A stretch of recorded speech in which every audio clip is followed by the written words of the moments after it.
నంద్యాల జిల్లా ఆత్మకూరు పట్టణంలో ఆర్యవైశ్య సంఘం ఆధ్వర్యంలో ఏర్పాటు చేసిన పొట్టి శ్రీరాములు కాస్య విగ్రహాన్ని ఎమ్మెల్యే బుడ్డా రాజశేఖర రెడ్డి ముఖ్య అతిథిగా హాజరై ప్రారంభించారు. మొదట ఎమ్మెల్యేకు ఆర్యవైశ్యులు ఘనస్వాగతం పలికారు. శ్రీశైలం ఎమ్మెల్యే బుడ్డా రాజశేఖర్ మాట్లాడుతూ ప్రపంచవ్యాప్తంగా తెలుగు వారికి గుర్తింపు తెచ్చిన మహనీయుడు పొట్టి శ్రీరాములు అని అన్నారు. దేశంలో భాష ప్రవక్త రాష్ట్రాలు పొట్టి శ్రీరాముల వలనే ఏర్పడ్డాయని ఆయన గుర్తు చేశారు. ఆయన చేసిన ప్రాణత్యాగంతోనే ఆంధ్ర రాష్ట్రం ఏర్పడిందని, అలాంటి మహనీయుని విగ్రహాన్ని ప్రారంభించడం తన అదృష్టంగా భావిస్తున్నట్లు తెలిపారు. ఆత్మకూరులో 2 దశాబ్దాలుగా పొట్టి శ్రీరాముల విగ్రహాన్ని ఏర్పాటు చేసుకోవాలన్న ఆర్యవైశ్యుల కళ నెరవేర్చిన ఎమ్మెల్యే బుడ్డా రాజశేఖర రెడ్డికి వారు ప్రత్యేకంగా ధన్యవాదాలు తెలిపారు.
సంపదంతే సోమేన సహరాజ్ఞాః బ్రాహ్మణస్తగోరాజంపారయామసి యో వైదాః బ్రహ్మణో వేద అమృతేనామృతాం పురీం తస్మై బ్రహ్మ చ బ్రహ్మా చ ఆయుః కీర్త్యో ప్రజాన్నదుః.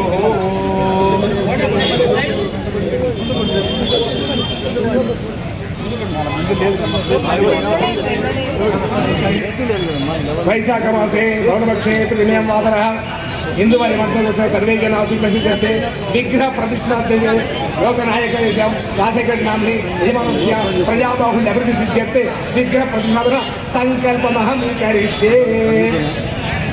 అలా ఇప్పుడు మన గౌరవనీయులు శ్రీశైలం నియోజకవర్గం ఎమ్మెల్యే బుట్ట రాజశేఖర రెడ్డి గారు మరియు ఆర్యవైశ్య ప్రెసిడెంట్ సత్యనారాయణ గారు విగ్రహావిష్కరణ నుంచి కావాల్సిందిగా కోరుచున్నాము.